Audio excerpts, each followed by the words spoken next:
Assalamualaikum warahmatullahi wabarakatuh. Kami dari kelompok 7 telah mengerjakan tugas mata kuliah landasan dan etika profesi kependidikan.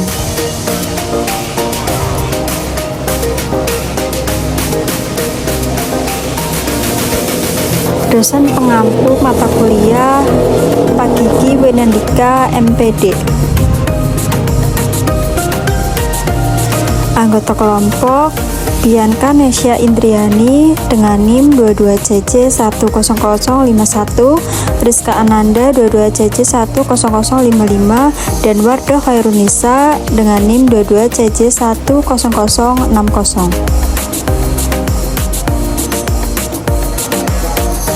Biodata narasumber Parjiati SPDGR, tempat mengajar SD Negeri Karangjengkel 03, lama mengajar 2010 hingga sekarang, kurang lebih 15 tahun mengajar.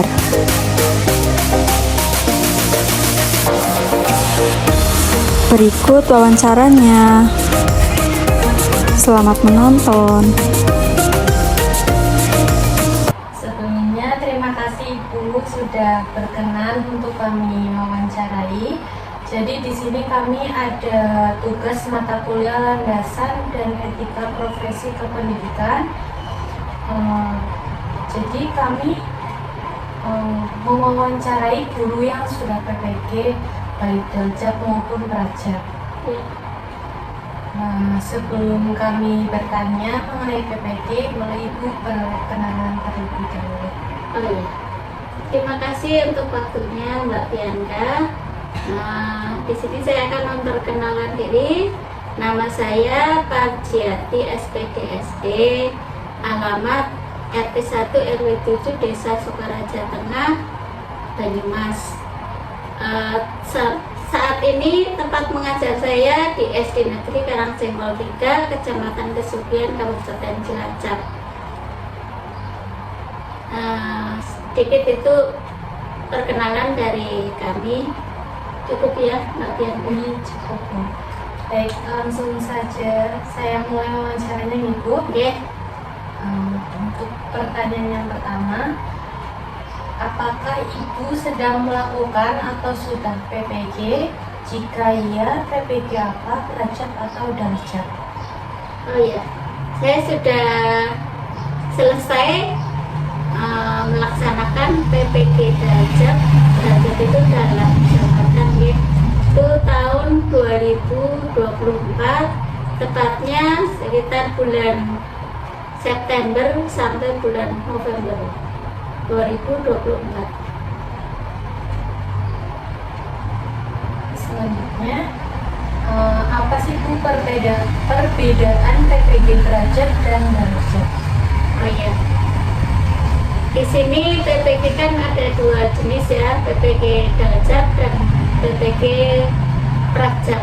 Kalau PPG daljab itu artinya dalam jabatan. Jadi dikhususkan untuk guru-guru yang sudah mengajar atau sudah bernip ya, atau sudah menjadi PNS. Jadi kalau daljab itu sistemnya daring, dalam jaringan. Tapi kalau prajab itu prajabatan, itu dilakukan secara tatap muka, dan biasanya itu tenggang waktunya itu lebih lama, kurang lebih 2 semester atau 1 tahun. Kalau daljab itu hanya kurang lebih 3 bulan, dan itu secara daring, baik pembelajaran modul-modul, tugas mengerjakan ujian maupun tugas-tugas lainnya. Itu semuanya secara daring. Selanjutnya, bagaimana cara untuk mendaftarkan PPG? Apa saja syarat-syaratnya? Kemarin kalau daljab itu ada panggilan menjadi mahasiswa PPG itu lewat info GTK. Info GTK itu bagi guru yang sudah PNS itu kan segala informasi itu masuknya lewat info GTK. Beda dengan kalau Prajab. Kalau Prajab itu mungkin pendaftaran juga secara online dan itu tergantung LPTK masing-masing. Untuk persyaratan baik Daljak maupun Prajab mungkin ada perbedaan, karena kalau Daljak itu secara daring dan dilakukan hanya kurang lebih 3 bulan, tetapi kalau Prajab itu dilakukan secara tatap muka seperti anak kuliah. Durasinya juga lebih lama, kurang lebih 2 semester atau 1 tahun. Kemudian berapa lama sih Ibu menjalani PPG? Kemarin saya menjalani PPG dari mulai daftar diri. Daftar diri itu seperti daftar ulang ya, kalau anak sekolah itu seperti daftar ulang. Atau lapor diri itu sampai pembelajaran modulnya juga kita ngunduh sendiri, download sendiri dari info GTK, lewatnya halaman info GTK. Kemudian tugas-tugas dari modul 1 sampai modul 3 itu semuanya lewat daring. Kemudian sampai nanti uji kinerja atau UKIN. Kemudian tugas terakhir itu ujian tulis itu juga lewat daring. Itu kurang lebih waktunya dari lapor diri sampai ujian terakhir itu kurang lebih 3 bulan. Kemudian Ibu PPG di universitas mana dan pada tahun kapan? Oh iya, saya kemarin masuk di LPTK Universitas UNES Semarang. Itu secara mapping atau pengelompokan universitas itu tidak bisa memilih sendiri, tapi dari info GTK itu kita tahu kita masuk universitas mana. Itu tahun 2024, Mbak. Bagaimana pengalaman Ibu selama menjalani PPG tersebut? Ya, banyak sekali pengalaman yang saya dapatkan. Yang jelas PPG itu kan pendidikan profesi guru ya. Jadi di sini kita memang guru-guru di seluruh Indonesia, itu terutama yang belum PPG itu memang dituntut atau wajib untuk menjalani PPG agar guru-guru seluruh Indonesia itu profesional ya, atau istilahnya tidak hanya pendidikannya di tingkat sarjana saja, tetapi memang benar-benar menjadi guru profesional, bisa mencetak anak-anak bangsa yang tadinya hanya kita mengajarnya hanya calistung, baca, tulis, dan berhitung, tapi dengan PPG kita bisa menerapkan metode pembelajaran yang bermacam-macam, apalagi sekarang era digital ya. Jadi serba digital atau serba semuanya pakai IT, jadi lebih beragam lagi pembelajarannya, dan kita guru-guru memang dituntut untuk kreatif, inovatif, dan menyenangkan. Jadi murid kita di kelas itu selama kita menjadi guru itu tidak bosan, tidak jenuh, dan selalu rindu untuk berangkat sekolah, untuk ketemu guru, untuk mendapat ilmu baru ya. kadang kan kalau murid yang sudah lama atau dulu-dulu itu sebelum ada profesi guru, sebelum ada PLPG, sebelum ada gelar guru profesional itu kan kadang anak-anak itu kalau mau berangkat sekolah itu sudah malas, sudah berpikiran lah nanti dimarahi guru, nanti disuruh ngerjain ini, nanti disuruh maju, nanti kalau maju nggak bisa dimarahi guru dan lain-lain. Tapi sekarang mungkin pikiran murid itu sudah beda. Sekarang mungkin banyak murid yang sebelum berangkat sekolah itu sudah ada rasa ingin tahu apakah nanti aku mau diajarin apa lagi ya sama bu guru, metode apa lagi ya. Sekarang mungkin kan sekarang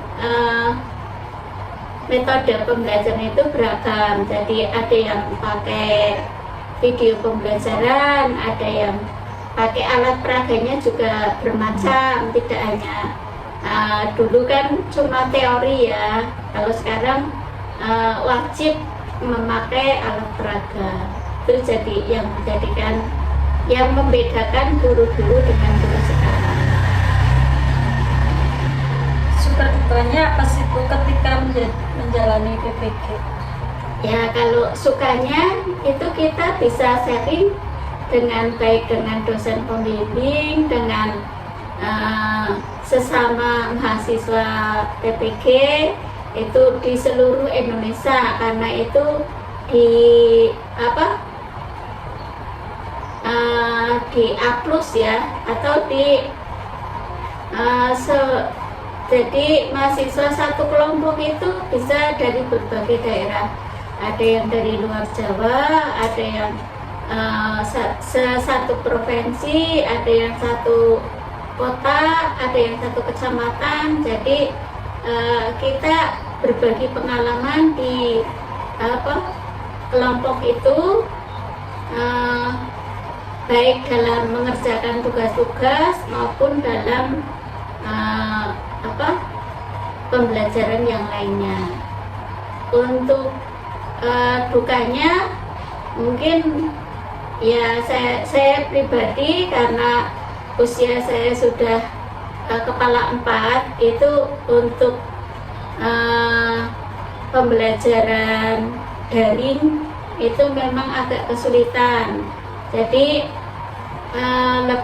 lebih sering minta bantuan ke rekan kerja yang masih muda dan lebih paham tentang IT. Jadi kadang-kadang ya memang sering bingung dan sering tiba-tiba pusing ya, karena tugas-tugas dituntut untuk online dan deadline-nya itu kadang sekarang ada tugas 2 hari lagi harus maksimal 2 hari lagi sudah dikumpulkan karena serba deadline. Jadi kita juga harus gerak cepat. Jalan satu-satunya ya karena kita sudah maksimal memang tidak mampu, ya kita minta tolong ke rekan kerja yang lebih mampu begitu. Baik, tantangan apa yang dihadapi apabila kita melakukan PPG? Ya, tantangannya satu, kita harus berani berinovasi dalam arti saat UKIN atau uji kinerja itu kita dituntut untuk melakukan praktek pembelajaran itu dengan durasi yang cukup lama, kurang lebih 2 jam pelajaran. 1 jam pelajaran itu 45 menit, jadi 2 jam pelajaran sekitar 90 menit ya. Itu nanti kita wajib untuk mengirimkan tugas UKIN itu 2 versi. Yang versi pertama itu video full tanpa editing. Yang satu itu editing hanya kurang lebih 30 menit, itu diambil poin-poinnya saja. Misalkan yang ada pembukaan, terus pembelajaran inti, kemudian penutup, terus ada evaluasi, terakhir evaluasi habis penutup, itu kurang lebih 30 menit. Nah, itu kita dituntut dalam UKIN itu kita harus semuanya serba istilahnya sendiri, tidak boleh dibantu rekan kerja ataupun teman. Jadi paling hanya untuk membantu dalam pengambilan video itu boleh. Nah, tetapi untuk pembelajaran di depan siswa itu semuanya dari alat peraga, dari materi pelajaran yang kita sampaikan, itu semuanya harus kita kuasai sendiri. Jadi kita ditantang untuk lebih kreatif lagi, jadi jangan monoton. Jadi nanti mungkin itu juga salah satu penilaian apakah kita nanti PPG-nya lulus atau enggak, seperti itu. Karena untuk lulusnya itu tidak hanya dilihat dari nilai ujian tulisnya, tapi juga ujian kinerjanya, seperti itu. Dan selanjutnya, materi apa yang diajarkan selama menjalani PPG? Kalau materi yang diajarkan itu ada pengetahuan umum, itu pasti ya Mbak, pengetahuan umum. Terus yang jelas itu juga lebih banyak dalam bidang keguruan. Jadi materi yang kita dapat selama PPG itu sebagian pengetahuan umum, ada bahasa Inggrisnya juga, ada matematikanya juga, kemudian yang paling banyak itu tentang keguruan. Dan selanjutnya, Ibu melaksanakan PPG itu setelah mengajar berapa tahun? Oh ya, saya itu menjadi guru itu pertama menjadi guru masih honorer itu tahun 2017. Kemudian pada tahun 2010 saya itu diangkat menjadi PNS, pegawai negeri sipil. Dan sampai sekarang berarti sekarang tahun 2025 ya. Berarti saya sudah 15 tahun menjadi guru PNS, sedangkan masa menjadi guru honorer dulu sekitar 3 tahun, dari 2017 sampai 2010. Lalu yang diujikan saat tes PPG apa saja? Yang diujikan selain ujian kinerja ya, selain ujian praktek atau ujian kinerja, itu yang diujikan yaitu ujian tulis secara daring. Itu selain pengetahuan umum, itu juga ada penalaran dan juga tentang keguruan, seputar keguruan. Untuk biaya PPG sendiri berapa?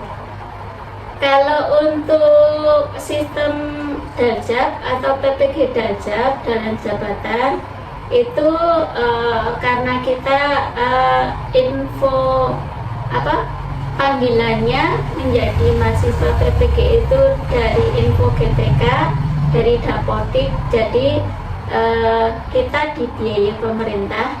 Jadi kita hanya harus persiapan fisik dan mental. Paling kita hanya harus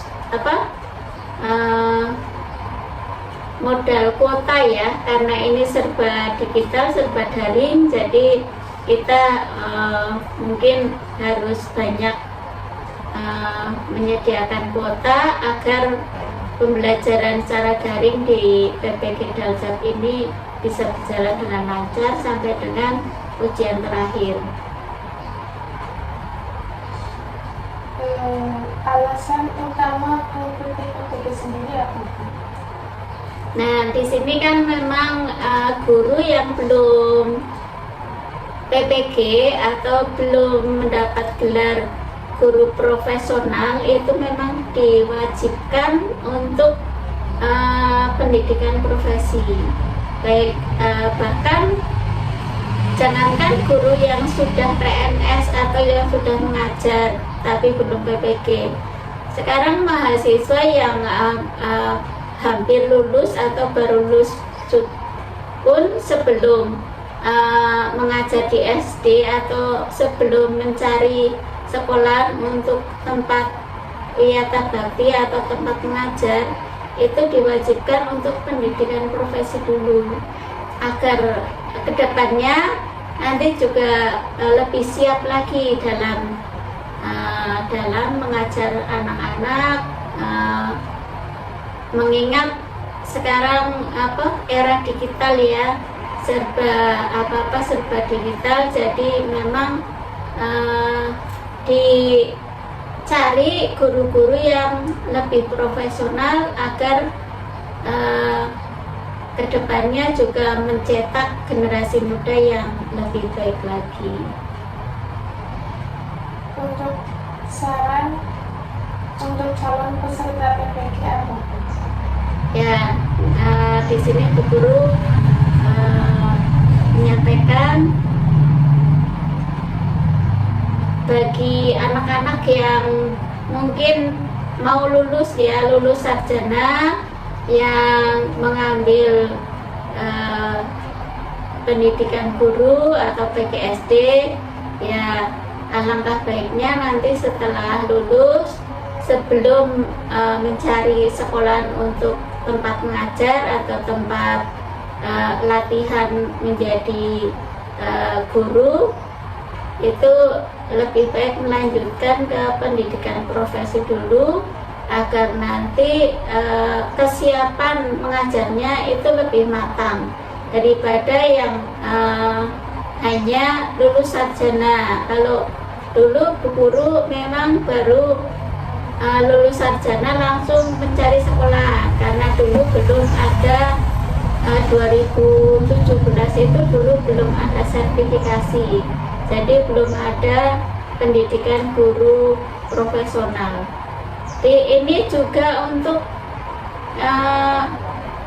menunjang itu Mbak, tunjangan profesi. Jadi bagi guru yang sudah PPG atau sudah serdik itu nanti kan dari pemerintah itu ada reward itu penghargaan ya.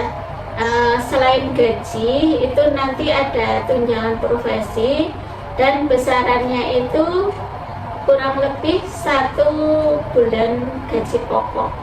Jadi istilahnya ada kesejahteraan untuk guru-guru yang sudah PPG atau sudah serdik, sudah sertifikasi. Jadi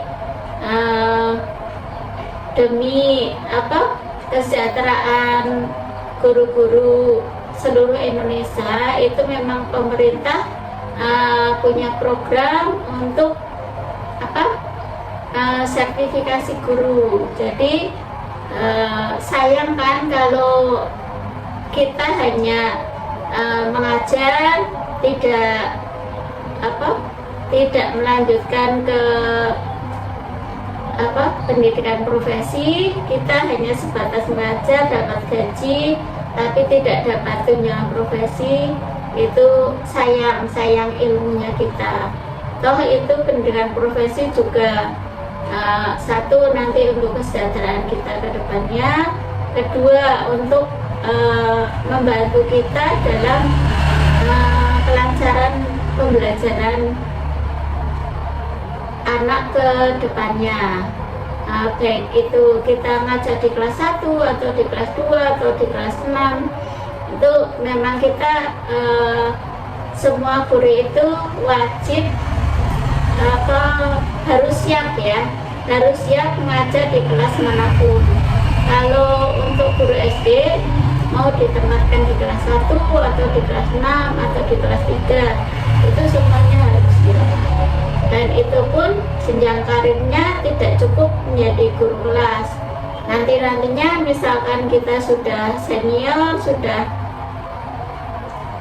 ibaratnya lama mengajarnya, sudah ada masa kerjanya lebih dari 10 tahun, nanti siapa tahu kita jenjang karirnya bisa menjadi kepala sekolah atau pengawas atau bahkan bisa menjadi kepala dinas itu. Makanya kalau selama itu program pemerintah baik, kita ikuti seperti itu. Untuk keuntungan dan kekurangannya itu sendiri ada nggak?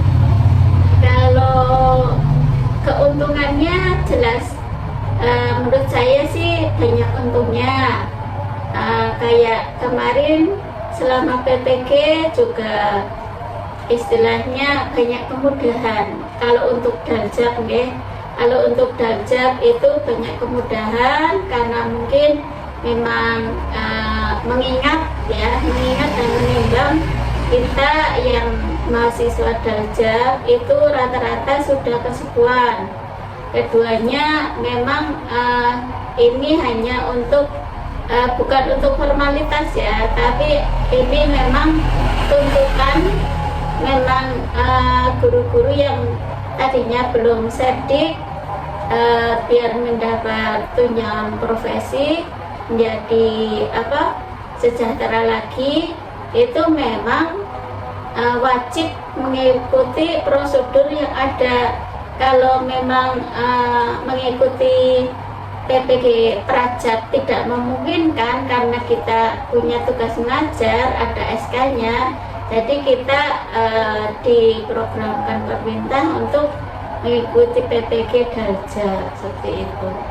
Nah, untuk kerugiannya saya kira tidak ada ruginya, Mbak. Paling kita memang rugi waktu ya, rugi tenaga, rugi pikiran karena kita harus double, dalam arti kita memikirkan ya tugas kita, tupoksi kita di sekolah mengajar, membuat rapot, istilahnya mendidik anak. Mengajar itu tidak hanya mentransfer ilmu, tapi juga mencetak karakter anak biar menjadi lebih baik. Terus kemudian saya tambahkan lagi untuk PPG Daljak kemarin, saya juga sampai wisuda itu wisuda diadakan di LPTK masing-masing. Tapi tidak semua LPTK itu mengadakan wisuda, itu kebijakan LPTK masing-masing. Kebetulan kemarin di tempat LPTK guru itu di UNES Semarang itu mengadakan wisuda, dan itu gratis, tidak dipungut biaya. Kita di sana juga dipinjami toga dan baju itu hanya dipinjami. Kalau misalkan mau memiliki itu bisa diganti dengan kita membayar seperti itu. Kemudian ada fasilitas yang lainnya, ada snack, ada makan siang, ada tempat, itu semuanya gratis. Hanya toga itu pun kita nggak bayar, cuma dipinjami. Dan misalkan kita berkenan mau dibawa pulang atau berkenan memiliki, itu bisa kita istilahnya ganti dengan uang ke pihak LPTK-nya seperti itu. capaian apa yang telah dilaksanakan selama PPG? Capaian yang dilaksanakan apa yang didapat? Yang didapat saya alhamdulillah sudah sampai tingkat wisuda ya. Jadi waktu wisuda kami diberi langsung oleh rektor itu sertik ya, atau sertifikat pendidik itu langsung, dan bisa langsung diajukan ke dinas masing-masing kabupaten ya. Jadi ini alhamdulillah saya lulus November 2024 dan mulai Januari 2025 itu saya sudah menikmati atau sudah mendapatkan tunjangan profesi. Jadi triwulan 1 Januari, Februari, Maret itu alhamdulillah saya sudah menerima jerih payah saya selama 3 bulan PPG itu langsung saya dapatkan di awal tahun 2025. Jadi ini alhamdulillah lancar dan benar-benar memang itu mensejahterakan guru-guru yang sudah sertif.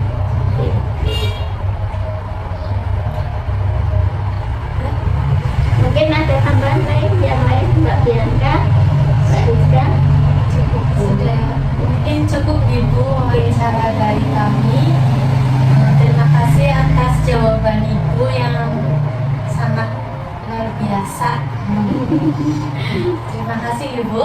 Ya, sama-sama. Semoga kuliahnya lancar, bisa membantu tugas kuliah Mbak Bianca, Mbak Wardah ya, sama Mbak Rizka. Semangat untuk kedepannya, semangat untuk menjalani PPG. Masa depannya masih panjang, masih muda-muda. Mudah-mudahan kedepannya bisa tambah sulang menggantikan Bu Guru. Bu Guru pensiun, kalian jadi diangkat pegawai negeri. Amin.